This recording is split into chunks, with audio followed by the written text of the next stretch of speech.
Okay, here we go.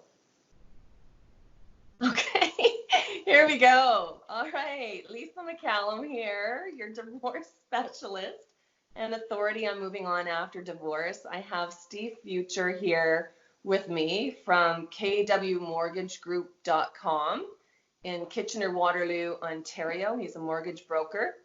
And we are going to discuss with you three top questions on finances right now, especially in this time with the coronavirus, within your marriage, whether you're staying in your marriage or you're going to get divorced, you need this information regardless.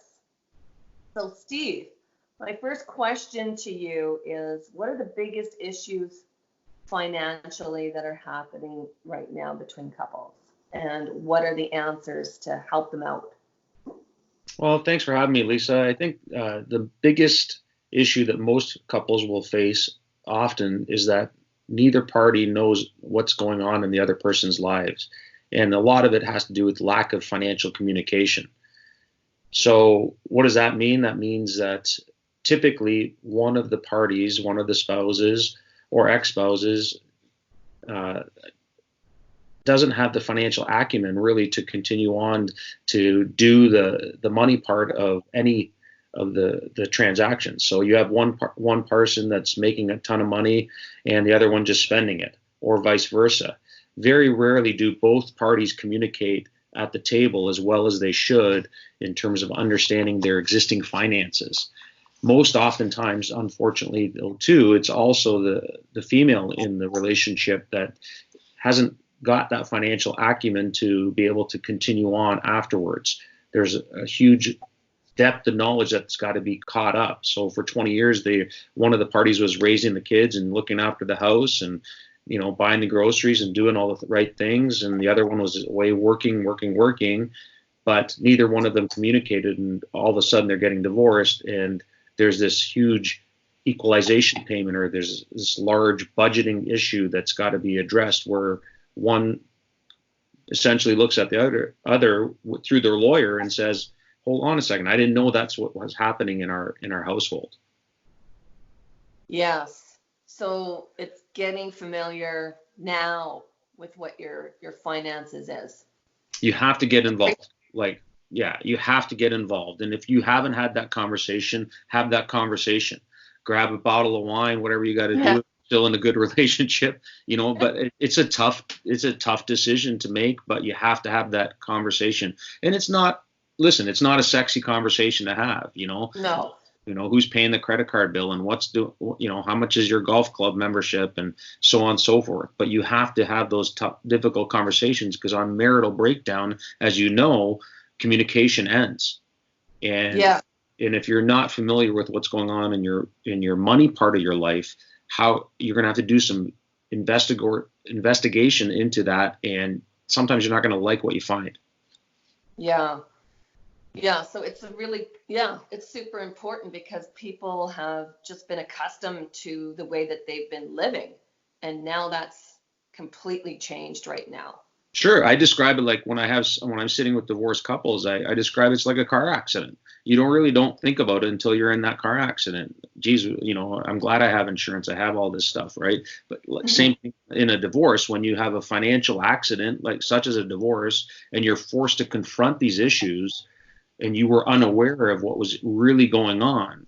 Whether it's even if one of the spouses is self-employed, get involved in their business. Understand the obligations that the other spouse has put them in. So, for example, if they've signed a personal guarantee for that business, and now that puts their own, the actual family home in jeopardy, that's an important conversation to have.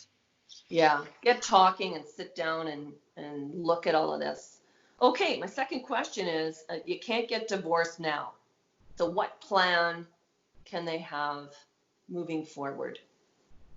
Well, the first and foremost thing, with this coronavirus, with COVID-19, it's going to force everybody, just like if you're going to go through a divorce, we got to sit down and we got to budget. Budgeting is the number one thing that everybody has to do. And more relevant in this day and age because we're all sitting at home and we're all kind of constricted to what we can and cannot do. Take a piece of paper and just write down your assets, your liabilities, your income flow, what's coming into the household, and obviously your expense flow, what's going out of the household. Hopefully you're in a positive situation. If you're in negative and you're using credit to balance out that balance sheet at the end of the day, that's not a good thing. You're setting yourself up for failure. So, really a budgeting is probably the number one rule that anybody as an individual or as a couple should be doing on a consistent basis. Again, not a sexy answer. No, it isn't. But, it's something that's important right now. Yeah. And you know what? You don't have to do this weekly. You don't have to do this monthly even. You can do this quarterly. As long as you're on a maintenance type budget and you know where the cash flow is going and large expenditures are accounted for, right? And more prevalent than ever, you have to set aside that emergency savings now. And this is very apparent nowadays because no one has that. Hence, the government's got to step up and, print some money and give everybody a little bit of an economic boost. But really, you should have that rainy day fund set aside. I know my parents, my grandparents, your grandparents, everyone talked about that. And, the economy is being really good. And it takes an event like this right now or a divorce that really sets you up to say, oh my God, I don't have savings. I don't have this money set aside. I don't even know what's coming in and what's going out. Where's that balance sheet? Okay, thanks. Those are awesome answers. And the third question I have is then getting back on your feet again within the marriage and without. But especially now, a lot of people are going to be getting divorced through this. So how do you get back on your feet again? And what are some steps to look into? Yeah, I mean, like I was telling you through our conversations, a lot of things have changed in the last 10 years from a financial institution standpoint. The government regulations, individual programs that have changed, and really just the qualifications of getting a mortgage is different 5 years ago than it is today, 10 years ago than it is today. And potentially, coming out of this, the Corona thing, the COVID-19, it might change again. Who's to say? I mean, the only constant in life is obviously change.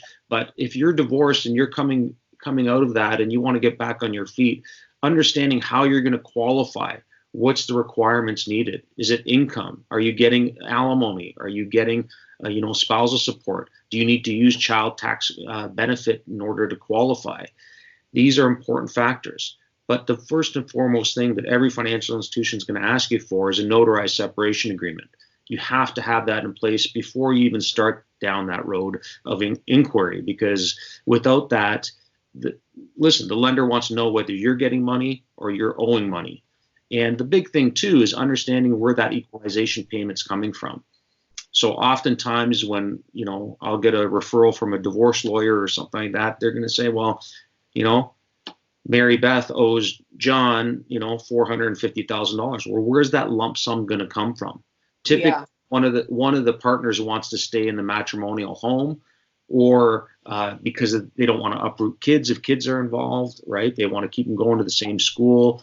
One party leaves and the other party stays. Well, you still have to qualify for those. And those are the non-sexy part of my job is just doing the math to see if they actually qualify for that. Yeah, what is sexy in any of this? I don't know. Delivering the big check, I guess, right? Oh my gosh. Well, thanks for being a part of this interview today, because I think it's such valuable information that many people are going to need right now. It's good to educate yourself and know what you're getting into if it's divorce that's the path that you're going to go. You know what? Tell your clients they have to ask questions, because you know what? You don't want to, when you're in together, what I find when couples sit with me and they're buying a home or they're refinancing a home, one will be the decision maker. And the strong silent type's the one that asks questions on the car on the way home. Right. Yeah. But when you're an individual sitting in front of somebody such as myself or a financial institution, and you're not asking those questions, no question's stupid. There's, this is your largest tip. For most people, it's your largest financial obligation. So ask away. Understand exactly what it is that you're required to do and what your obligations are going to be. Yeah, exactly. Well, if you guys out there listening and watching in on this and you want to get a hold of Steve Future, he is in Ontario. So if you want any advice within the province of Ontario, reach out to Steve at kwmortgagegroup.com. And like we said, you got to start talking. So if you want some help in that realm, then reach out to me at lisatalksdivorce.com. So have an amazing day.